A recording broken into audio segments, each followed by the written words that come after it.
Eu tenho sido um defensor da autocontenção do Poder Judiciário, que entendo que esse é o papel do Poder Judiciário, não é simplesmente uma percepção de um modo de ser. Eu entendo que esse deva ser o modo de ser do Poder Judiciário. E explico por quê. Primeiro, porque nós temos 3 poderes. O que a sociedade espera do Supremo é aplicar a lei de forma imparcial. Uma decisão aplicada de forma fundamentada, onde se transmita credibilidade e imparcialidade na aplicação da lei, mesmo as partes que perdem podem discordar, mas respeita. Nós precisamos ser um poder que preserve, volto a dizer, essa relação de confiança. O que a sociedade espera? Eu acho que eu posso falar, talvez como professor e como alguém que ama o Brasil, que a gente não pode perder a esperança no nosso país. Isso, o senhor mencionou a Operação Lava Jato e, por inúmeras razões, ela acabou se desfazendo, né? E algumas punições foram anuladas posteriormente. E agora o senhor próprio mencionou o caso Master, também caso INSS, os dois com o senhor. O que se pode fazer para que esse histórico não se repita? Eu acho que é trabalhar com seriedade, é trabalhar com rigor técnico, permitir que as pessoas se defendam, que o justo processo com contraditório, com ampla defesa seja exercido. Ao mesmo tempo, garantir que haja a devida investigação e persecução quando há indicativos ou evidências de uma prática ilícita. Nós devemos, eu diria, ter um grau de contenção em indicativos ou evidências de uma prática ilícita. Nós devemos, eu diria, ter um grau de contenção em boa medida, no sentido de não politizarmos isso, até porque a corrupção, o dinheiro, ele não tem cor partidária nem ideologia partidária.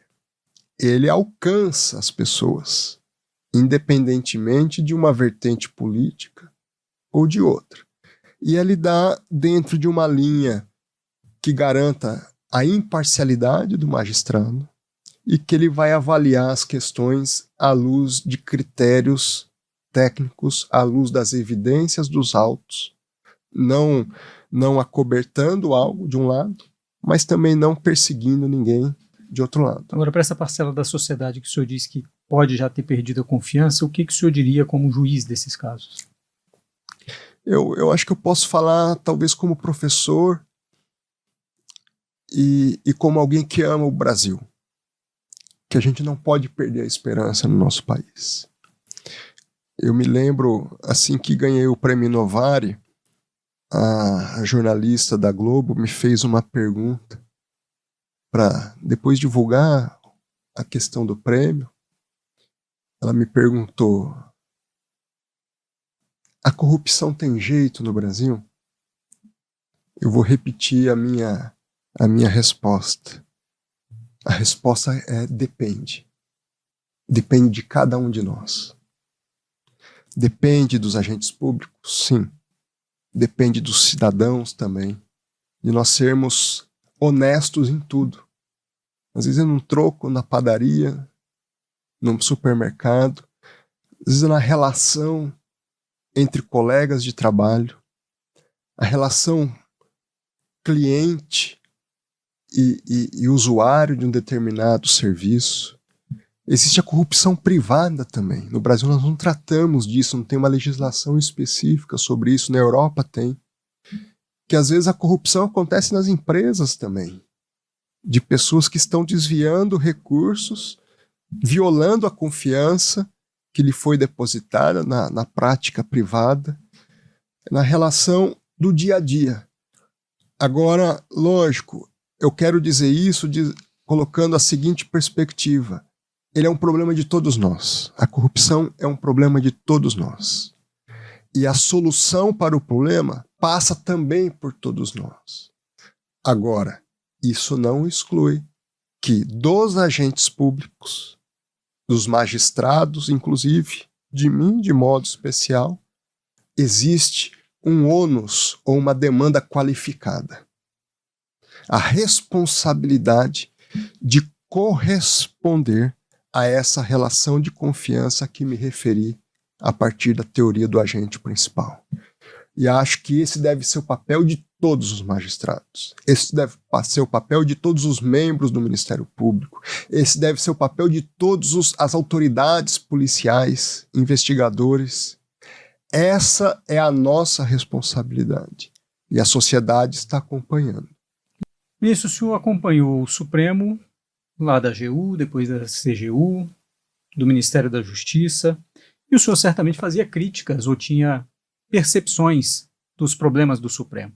O senhor vê hoje o tribunal por dentro. O que o senhor vê de problema e o que o senhor vê de injusto em certas críticas que podem ser feitas? Eu respondendo a perspectiva positiva e construtiva. Eu acho que o tribunal ele tem desafios numa sociedade em constante transformação. O tribunal precisa, eu volto aqui à teoria do agente principal, ter mecanismos de compliance num bom sentido da expressão. O próprio presidente Fachin propôs um código de ética, que eu sou a favor de um código de ética. A gente pode discutir um pouco a modelagem, mas é importante, é uma sinalização para a sociedade. E o que se espera ao ter um código de ética é um comportamento que corresponda àquilo que foi previamente estabelecido. Eu não tenho restrição alguma a matéria alguma do que possa constar num código de ética. Então, qualquer tipo de limitação de atividade, eu estou à disposição para apoiar. Já disse isso ao presidente Fachin. Eu espero que ele tenha êxito nessa empreitada e ele sabe que ele conta comigo para que nós tenhamos em breve, possamos ter em breve um código de ética no Supremo Tribunal Federal. Há um desafio em termos jurídicos, eu penso, que envolve a relação entre poderes. Eu tenho sido um defensor da autocontenção do Poder Judiciário, porque entendo que esse é o papel do Poder Judiciário, não é simplesmente uma percepção de um modo de ser.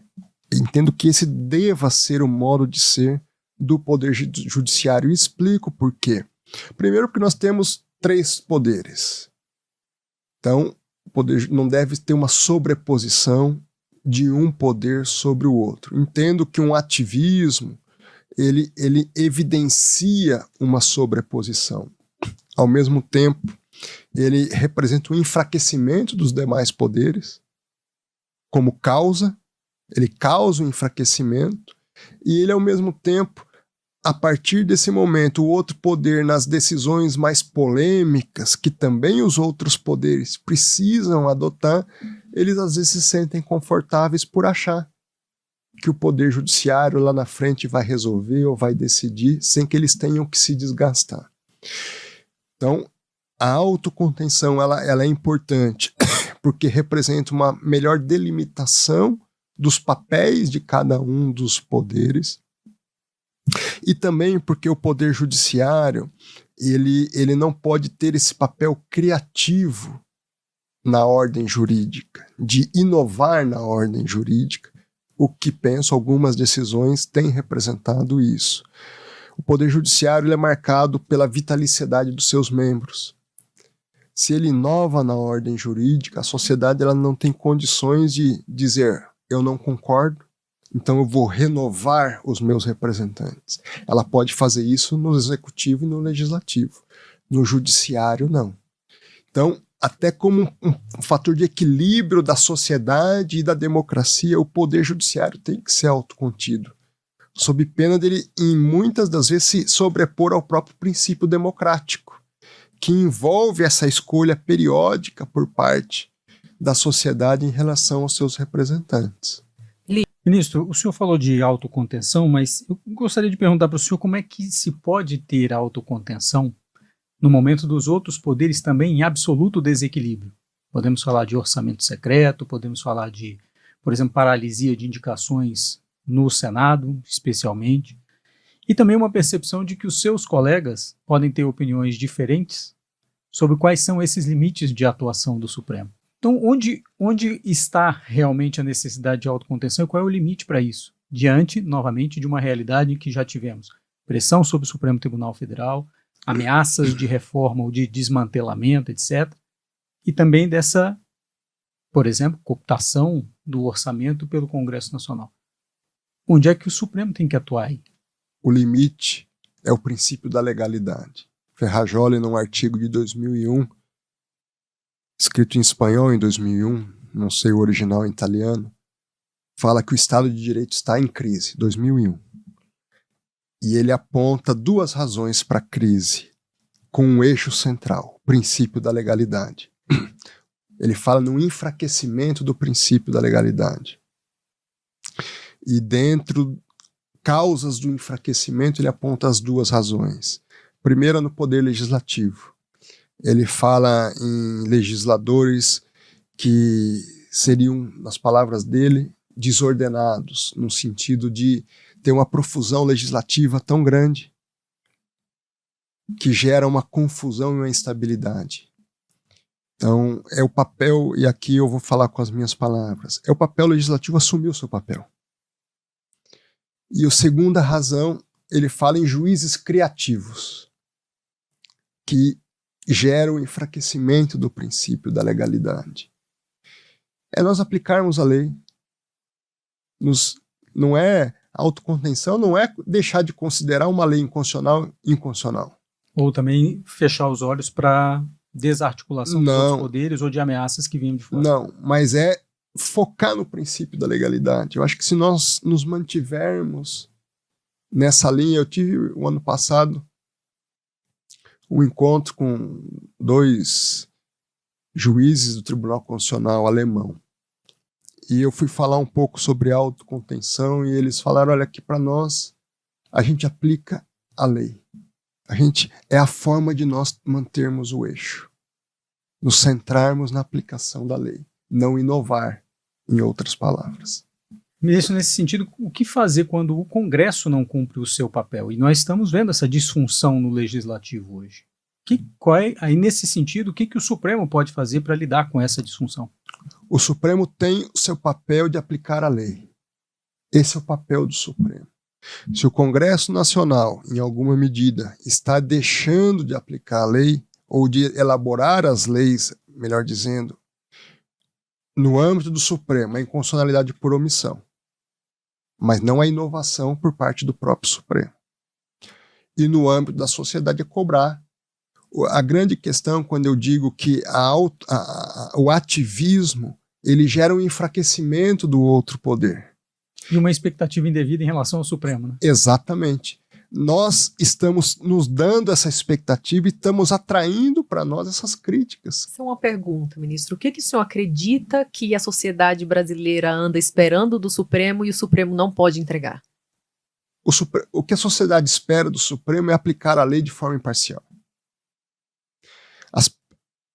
Uma decisão aplicada de forma fundamentada, onde se transmita credibilidade e imparcialidade na aplicação da lei, mesmo as partes que perdem podem discordar, mas respeitam.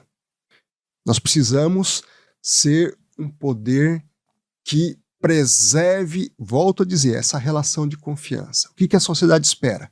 Respeito. Ela quer respeitar os seus magistrados. Eu tenho certeza disso, que a imensa maioria da sociedade quer respeitar os seus magistrados. Esse é o propósito inicial. Eu volto a dizer, a proposta inicial é depositar a confiança nos agentes públicos. Em troca, em contrapartida, o que se espera são condutas que façam por merecer a confiança que lhe foi depositada. Ministro, a gente está gravando esse episódio aqui alguns dias depois do senhor determinar a abertura de uma investigação sobre um financiamento do filme Dark Horse, que tem como um dos objetos o senador Flávio Bolsonaro.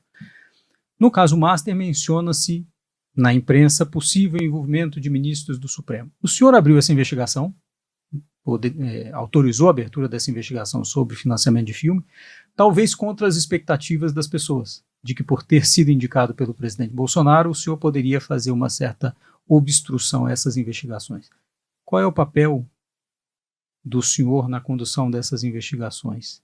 Tanto do caso Master, quanto do caso do INSS e essas outras investigações, sabendo que pode atingir eventuais pessoas que sejam próximas, integrantes do Supremo. Qual é o seu papel nisso? Meu papel é ser imparcial. Acho que esse é meu papel. E o quão mais eu me mantiver nesse eixo, eu acho que eu vou corresponder àquilo que a Constituição espera de mim. E por decorrência, acho que a própria sociedade. Por que será que a sociedade chegou a esse ponto de achar que os juízes podem obstruir investigações ou direcionar investigações? Porque o papel do senhor como relator de investigação não é direcionar contra esse ou contra aquele. Até eu gostaria que o senhor explicasse a sua visão do papel do juiz, do seu papel na condução desses processos. Quais são os limites que o senhor tem? Qual é a expectativa que não deve, como a Deine perguntou, não devem ser depositados no juiz? Acho que a expectativa que deve ser depositada é que eu cumpra esse papel com imparcialidade, como eu me referi, e me atenda aos autos. Acho que, em certa medida, nesse ponto, nós somos escravos dos autos. Eu tenho que... As minhas decisões precisam ter uma correspondência com aquilo que está nos autos. Por isso que as decisões de maior envergadura e que não prejudicam a investigação, tão logo quanto possível, eu já tenho publicado. Porque é a forma da sociedade também avaliar os critérios que eu adotei para poder tomar aquela decisão, deferindo ou indeferindo uma determinada medida. Então, é eu ter esse papel de convencimento racional que o juiz deve expressar. Como é que a sociedade vai ver essa imparcialidade? Ela tem uma questão imaginária? Pode ter, mas isso se evidencia na prática como? À luz da correspondência das razões apresentadas numa decisão com as evidências que você tem nos autos. Uns vão concordar, outros vão discordar da sua decisão. Mas um ponto de convergência mínimo deve haver. Tem fundamento. Essa decisão, como se diz, para de pé. Ela tem uma racionalidade justificada que transmite a credibilidade que se espera do Poder Judiciário. Tem uma diferença de opiniões, Denis, se me permite, que é alguns ministros ainda enxergam o Supremo sob ameaça. Ameaça de grupos radicais, ameaças de reforma de fora para dentro.